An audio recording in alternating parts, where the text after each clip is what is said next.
શું તમારા લગ્ન તમારી મરજી વગર તમારા માતા પિતા યાની કે તમારી પસંદ વગર કોઈ બીજી જગ્યાએ કરાવે છે તો તમે શું કાયદાકીય પગલાં લઈ શકો છો?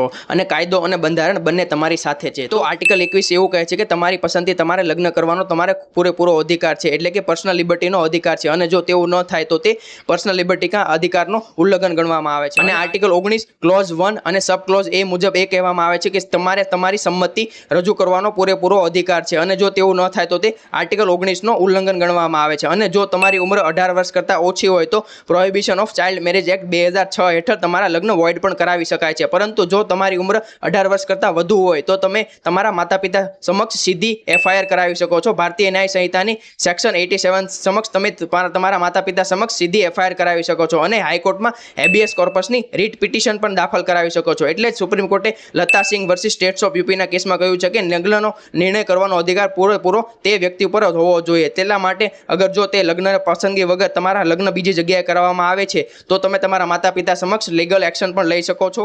એટલે જ લગ્નનો નિર્ણય તે મોટો નિર્ણય છે. એટલા માટે આપણી પસંદગીનો નિર્ણય હોવો ખૂબ જ જરૂરી છે. અને જો તે આપણી વિરુદ્ધ કરવામાં આવે તો તે બંધારણ અને કાયદાનો ભંગ ગણવામાં આવે છે.